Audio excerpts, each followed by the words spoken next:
My name is Arian, and for 28 years, I lived as a ghost in my own home, a secondary character in the grand production of my sister Ria's life. In our household, the air we breathed was dictated by Ria's moods. She was the golden child, the miracle daughter our parents had prayed for. And because of that, she was raised to believe that the world was a stage and we were merely her stagehands. Our parents, who recently retired back to our home country, handed her the keys to her own destruction by never saying the word no. This entitlement created a woman who didn't just walk through life, she trampled over it. 5 years ago, I faced the darkest chapter of my life because of her. Ria was in a relationship with a man named Jared, a cold, calculated predator who didn't just love her. He wanted to own her. He beat her until her face was a map of bruises, until her spirit was so crushed she couldn't even recognize her own reflection. At 23, I didn't think twice. I risked my physical safety, my meager savings, and my mental health to rescue her. I remember the night vividly, the smell of copper from the blood on the floor, the sound of her whimpering in a corner. I fought Jared, I moved her out under the cover of darkness, and I spent every penny I had on her legal fees, a new apartment, and a protection order that I had to fight tooth and nail for.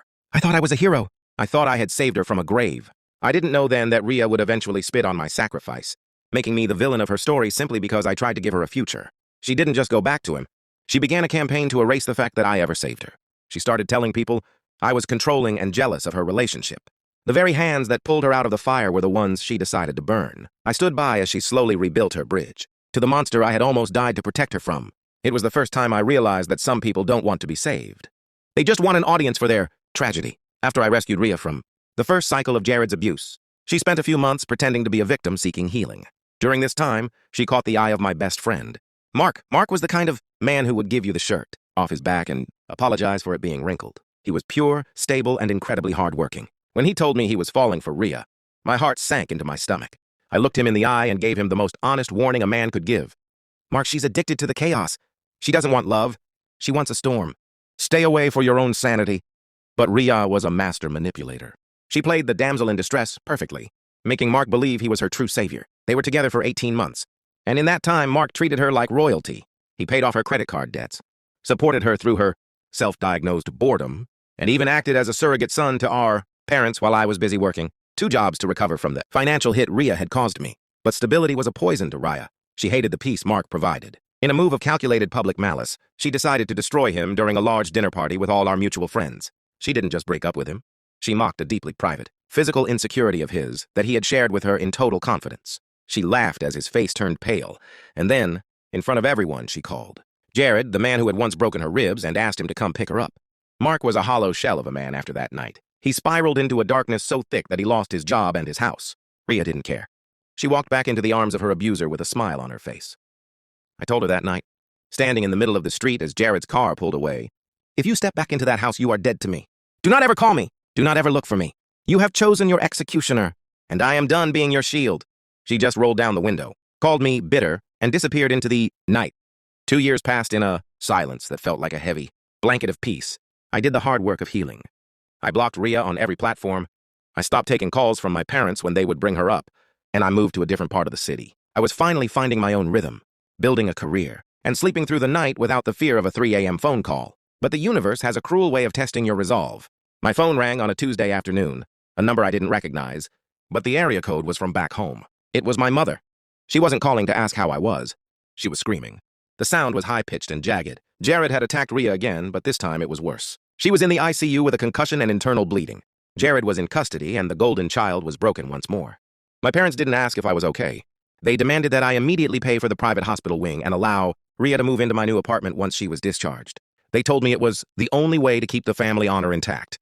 I sat in my office, looking at the city skyline, and felt a coldness settle in my bones. I calmly told my mother, "No, I spent 5 years of my life and every cent I owned trying to prevent this exact moment." She chose this path after I showed her the exit. My apartment is a sanctuary, not a halfway house for someone who loves their abuser more than their own. "Brother," my mother's voice changed from a scream to a hiss. She told me I was a cold-blooded monster and that I was disowned for the crime of setting a boundary. I realized in that moment that to my parents, I was never a son. I was just a resource, a bank account, and a convenient safety net for their favorite child's repeated disasters. The bridge wasn't just burned, it was nuked. I thought saying no on the phone would be the end of it. But Ria's entitlement knows no geographical or moral bounds. A few days after her hospital discharge, the real drama began. I was in the middle of a high-stakes meeting at my corporate office when my assistant buzzed me, sounding panicked. "There's a woman here. She says she's your sister. She's making a scene." I walked out into the lobby and my heart stopped. Rhea looked like a character from a horror movie. She had a massive bandage over her head. One eye was a deep, sickly shade of purple and yellow, and she was visibly trembling. The moment she saw me, she didn't just walk over. She collapsed. In front of my boss, my clients, and my colleagues, she fell to her knees and grabbed my ankles. Her voice was a loud, theatrical wail that echoed through the marble lobby. "Arian, please! He's out on bail! He's going to kill me! Why are you doing this to me? You're rich, you have everything, and you're letting your own flesh and blood die on the street." The silence in the lobby was deafening. I could feel the eyes of every person in that room burning into the back of my neck. They didn't see the 5 years of sacrifice I had made. They saw a well-dressed, cruel brother ignoring a battered woman. It was the ultimate ambush, a weaponization of public shame. I felt a wave of nausea. This was her masterpiece. She wasn't there for safety. She was there to force my hand by destroying my reputation. I knelt down not to hug her, but to pry her fingers off my shoes. My voice was a low, dangerous whisper. "You have 5 seconds to get up and leave, or I call the police and have you trespassed. You didn't come here for help. You came here for a show. The show is over." I stood up, called a taxi, paid for a domestic violence shelter in advance, and told the building's security to escort her out. I walked back into my office and closed the door, knowing that I had just signed the death warrant for my reputation in that company. That was the day the rest of my extended family officially declared me a pariah. The aftermath of the office scene was like a digital wildfire. My family group chat, which I had ignored for months, became a cesspool of vitriol. Cousins I hadn't seen in a decade, people who wouldn't even send me a birthday card, were suddenly theologians and moral philosophers, preaching to me about the sanctity of family blood. My mother sent a voice note that I still haven't been able to delete. It's just 3 minutes of her sobbing and telling me that she wished the doctors had never handed me to her in the hospital. The psychological weight of being told you are a mistake by the woman who gave you life is a burden no one should have to carry. I decided to fight back with logic, which was my first mistake. I typed out a long message to the entire family. "If you all are so concerned about Rhea's safety and well-being, which one of you is opening your guest room to her tonight? Which one of you is paying her medical bills? I've done it for 5 years. It's your turn." The response was immediate and predictable. My cousin, who had been the loudest voice of judgment, immediately replied with a paragraph of excuses about how his house was too small and his kids were sensitive. Another aunt said she would pray for her, but couldn't get involved in the drama. It was the ultimate hypocrisy. They wanted Rhea to be saved, but they wanted me to be the one to pay the price so they could feel good about being part of a supportive family. Rhea, meanwhile, had started a TikTok account. She was using her injuries to gain followers, painting me as the wealthy, narcissistic brother who abandoned his traumatized sister. She was becoming a micro-influencer on the back of her own abuse. And the comments were filled with thousands of strangers calling for my head. I realized then that Rhea didn't just want Jared's attention.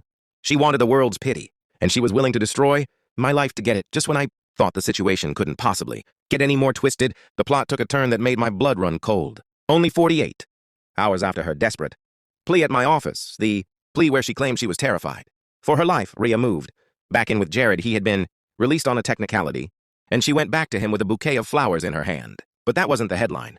The real news came via a formal announcement on her social media, complete with a professional photo shoot. Rhea was pregnant. And the most sickening part? She sent a private message to a mutual friend, which was eventually screenshotted and sent to me. In the message, she admitted with pride that she had stopped taking her birth control on purpose without telling Jared.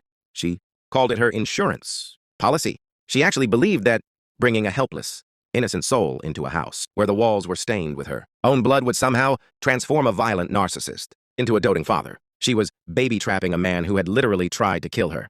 The sheer level of calculated malice required to weaponize a pregnancy in an abusive home left me speechless. She wasn't just a victim anymore. She was a creator of a new tragedy. Now, the narrative changed. She wasn't just asking for help. She was demanding it. She sent me an invoice for a luxury nursery, stating that since I was the rich uncle, it was my legal and moral duty to ensure her child lived in comfort. My parents called me, their voices filled with a disgusting kind of joy. "A baby changes everything, Arian. You have to forgive her now. You have to set up a trust fund. Think of the child." I sat in my quiet apartment and realized that my family wasn't just toxic. They were a collective delusion. They were willing to sacrifice a future grandchild's safety to maintain the lie of a happy ending. The pressure to fund Rhea's miracle baby became a 24/7 assault. My parents decided to sell their retirement home, a house they had worked 40 years to own, just to pay for a grand face-saving wedding for Rhea and Jared. They wanted to legitimize the pregnancy in the eyes of their social circle, even if it meant tethering Rhea to her abuser legally forever. They called me one last time, their tone shifting from anger to a manipulative kind of reasonableness. My father said, "Arian, we are old. We are giving up our home for your sister. The least you can do is provide a monthly stipend for the baby. Don't let your niece or nephew suffer because of your pride." I felt a strange sense of clarity in that moment. I asked him, "Do you realize that by selling your house and giving her that money, you are handing Jared the resources to isolate her even more?" "Do you realize that baby will grow up watching his father hit his mother?" My father's response was chilling. "At least they will be together. Family stays together." I realized then that there was no saving them. They were all addicted to the same cycle of dysfunction. I told my father, "I will not fund a tragedy. That baby is a victim before it's even born, and I refuse to be the one who pays for the nursery where it will hear screams every night. If you sell your house, you will have nowhere to go when Jared eventually spends all that money. Do not call me when that happens." My father told me I was no longer his son and hung up. I spent that night staring at the wall, realizing that I was now truly an orphan. I wasn't just losing a sister. I was losing the memory of a family that never actually cared about my existence beyond what I could provide for their golden child. I realized that as long as I lived in the same city, I would never truly be free. Rhea knew where I worked. She knew where I lived. And she would continue to use me as a prop in her social media victim narrative. I decided to make a radical change. I accepted a job offer 3 states away, a position I had previously turned down because I wanted to stay close to family. I began the process of scrubbing my digital footprint. I deleted my old accounts, changed my phone number, and placed my apartment on the market. But before I left, I knew I had one final moral obligation. I didn't owe Raya anything, but I owed that unborn child a fighting chance. I spent 3 days compiling every police report from the last 5 years, every photo of Raya's injuries I had taken, every threatening text Jared had ever sent me, and the screenshots of Rhea admitting to baby trapping him. I walked into the local Office of Child Protective Services and handed them the entire file. I told the social worker, "I am leaving. I cannot help these people anymore. But this child is going to be born into a war zone. This is the evidence. You need to step in the second that baby is born." The social worker looked at the photos and her face went pale. She thanked me for the courage to come forward. I walked out of that building feeling like I had finally done the right thing. I wasn't being a hero for Rhea anymore. I was being an advocate for someone who couldn't speak for themselves. I drove out of the city that night with my car packed, watching the skyline disappear in the rearview mirror. I wasn't just moving to a new state. I was moving into a new version of myself, one that didn't set itself on fire to keep ungrateful people warm. In my new city, the silence was almost deafening at first. I didn't know anyone, and for the first time in my life, nobody knew me as Raya's brother or the son of the golden child. I was just a man with a job and a quiet apartment. But the trauma of the last few years followed me. I would wake up in the middle of the night, thinking I heard Rhea's screams or the sound of Jared's car. I reached out to Mark, my best friend who had also fled the city after Raya destroyed him. We met for coffee halfway between our new homes. Mark looked better, but his eyes were still tired. He told me that he had finally stopped checking Rhea's social media. "The hardest part, Arian," he said, "is realizing that we were just characters in her play. She didn't love me and she didn't respect you. She just needed people to witness her chaos so she could feel important." We sat there for a long time, 2 men who had been dismantled by the same woman. He told me that he had started a small woodworking business, finding peace in the tactile nature of the work. "Wood doesn't lie to you," he joked. I realized that Mark was the only real brother I had ever had. We made a pact that day to never let the poison of our past seep into our futures. We were the survivors of the golden child, and we were going to build lives that were based on truth, not family honor. I left that meeting feeling a sense of solidarity I had never felt with my own blood. I realized that family isn't about the DNA in your veins. It's about the people who stay in the trenches with you when the world is falling apart. Mark was my family. Rhea was just a tragic story I used to be a part of. I occasionally broke my own rule and checked the news or searched for Rhea's name. Her TikTok had exploded. She was now a full-blown influencer, using her pregnancy and her abusive relationship as a brand. She was receiving sponsorships for baby clothes and nursery furniture. The irony was physically painful to witness. She was living a lifestyle funded by the very tragedy she refused to leave. She had successfully monetized her victimhood. In her videos, she often spoke about her cold-hearted brother, who abandoned her in her time of need, using me as the shadowy villain to make her story more compelling. She was receiving thousands of dollars in donations from sympathetic strangers who didn't know she had baby-trapped a man who beat her. It was a masterclass in modern narcissism. I had the evidence to destroy her career in a single afternoon. I had the photos, the texts, and the truth. I sat with my finger over the post button on an anonymous account more times than I cared to admit. But every time I stopped, I realized that engaging with her, even to expose her, was still giving her what she wanted: attention. To a narcissist, negative attention is just as valuable as positive attention. By staying silent, I was doing the one thing she couldn't handle. I was making her irrelevant in my life. I was starving her of the one resource she needed from me, my reaction. I closed the laptop and went for a walk. I chose my peace over her destruction. I realized that the best revenge isn't exposing someone. It's living a life so good that you don't care if they are exposed or not. My silence was the loudest statement I could ever make. 6 months after my move, the inevitable happened. I received a letter from a legal firm in my old city. My parents were suing me for filial support, since they had sold their house to fund Rhea's wedding and were now living in a tiny, overpriced apartment with no savings left. They were trying to use the law to force me to pay for their lifestyle. Raya, of course, was behind it. Jared had apparently spent the wedding gift money on a new truck and gambling, leaving my parents in financial ruin. The golden child had drained them dry, and now they were looking at the scapegoat to fill the bucket back up. I felt a surge of anger, but it was quickly replaced by a weary kind of pity. They had chosen this. They had thrown away their security for a lie. And now they wanted me to pay for the consequences. I hired a top-tier lawyer and sent a response that was 50 pages of documentation. I included every cent I had given them over the last decade, every medical bill I had paid for Rhea, and the proof that they had voluntarily sold their home to fund a luxury wedding for a violent felon. My lawyer's message was clear. Our client has fulfilled his familial obligations tenfold. Any further attempt to use the legal system for harassment will result in a countersuit for emotional distress and fraud. The lawsuit was dropped within a week. They knew they couldn't win in a court of law. They could only win in the court of guilt, and I wasn't playing that game anymore. I realized that the only way to deal with a toxic family is to treat them like a bad business deal.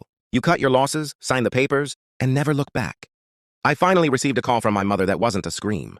She sounded old, tired, and completely broken. She called me from a stranger's phone, whispering. She told me that Jared had been arrested again, but this time for something far more serious. He had been involved in a high-speed chase. Rhea was 8 months pregnant and had been in the car. She was physically fine, but the car was totaled, and Jared was facing years in prison. My mother didn't ask for money this time. She just cried. She told me she missed the old days when we were a family. I sat there listening to her sob and felt nothing. The mirror had been shattered for two, longed to see a reflection anymore. I told her, Mom, the old days weren't happy. I was invisible, and Rhea was a disaster in the making. You chose this path when you sold your house. You chose Jared when you sided with Rhea's lies. I am not a hero, and I am not a savior. I am just a man living his life. She asked me if I would come, visit when the baby was born. I took a deep breath and said, No, I've already contacted CPS. They will be there when the baby is born. That is the only visit that matters. She hung up on me. Horrified that I would betray the family by involving the authorities, I realized then that to her, betrayal wasn't Jared hitting my sister. It was me trying to protect a child. Their moral compass wasn't just broken. It was pointing straight to hell. I didn't feel guilty. I felt a profound sense of relief that I was no longer part of that madness. In my new city, I slowly began to build a life that felt like it belonged to me. I met a woman named Elena. She was an architect, logical, kind, and fiercely independent. For the first few months, I didn't tell her about Rhea or my parents. I wanted to see if I could exist as a person without that baggage. When I finally told her, I expected her to be overwhelmed or to judge me for cutting off my family. Instead, she took my hand and said, Arian, you didn't leave your family. You left a toxic situation. There's a difference. Elena showed me what a healthy relationship looked like, one where we supported each other without the need for drama or saving. She didn't need me to fund her life or protect her from her own choices. We built a life based on mutual respect. I realized that I had been conditioned to believe that love was synonymous with sacrifice and pain. Elena taught me that love is actually about peace and growth. I spent my weekends building furniture in my garage, a hobby I picked up from Mark. I was finding joy in the simple things, the smell of sawdust, the sound of the rain on the roof, the quiet conversations with Elena. My old life felt like a movie I had watched a long time ago, a tragedy that I had walked out of halfway through. I realized that I wasn't a villain for leaving. I was a hero for staying alive. I was finally building a foundation that wasn't made of sand and lies. The news finally came. Rhea gave birth to a daughter. I saw a photo of the baby on a distant relative's public page. She was beautiful, with big, dark eyes that looked far too old for a newborn. My heart ached for her. CPS had indeed stepped in, as I had hoped. Because of the evidence I provided and Jared's current prison sentence, Rhea was granted only supervised visitation at a state facility. The baby was placed in kinship care with a distant aunt who actually had a stable home. Rhea was, of course, furious. She spent her days making tearful videos about the corrupt system and how her evil brother had stolen her child. Her followers were eating it up, donating even more money to her legal fund.